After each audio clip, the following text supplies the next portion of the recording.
Good morning, সুপ্রভাত। তো আমি ম্যাজিশিয়ান এস শর্মা। আমি এই প্রোগ্রামে সকলকে স্বাগত করছি। তো অনেকদিন পরে এসেছি ম্যাজিক শো দেখাতে আপনাদের সামনে। আর আমার চ্যানেল আছে, ও চ্যানেলের নাম হলো AIMS, অর্থাৎ অল ইন্ডিয়া ম্যাজিক শো। ওই প্রোগ্রামে আপনারা দেখবেন 1,000 উপর আইটেম আপনারা দেখতে পারবেন। তো দেখাচ্ছি আইটেম, যদি ভালো লাগে তখন সাবস্ক্রাইব করবেন, যদি ভালো লাগে। ঠিক আছে, ধন্যবাদ। তো আমার কাছে একটা ডাব্বা আছে রেড কালার, আর একটা জল ঢালছি। জল ঢাললাম।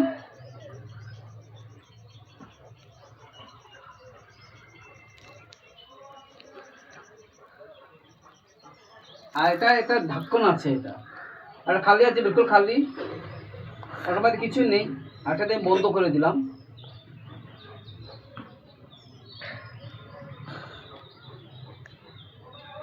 তো এটার মধ্যে রেখেছিলাম কিছু জল, প্রায় হাফ গ্লাস হবে জল। তারপরে এই জল থেকে তৈরি হয়ে যাবে ভারতের ন্যাশনাল ফ্ল্যাগ। এটা ফ্ল্যাগ হয়ে গেল, জল থেকে ফ্ল্যাগ হয়ে গেল। আপনারা দেখবেন জল ছিল, জল ফ্ল্যাগ নেই, ভেনিস হয়ে গেল। জল থেকে হয়ে গেল, এখন ফ্ল্যাগ হয়ে গেল। ধন্যবাদ।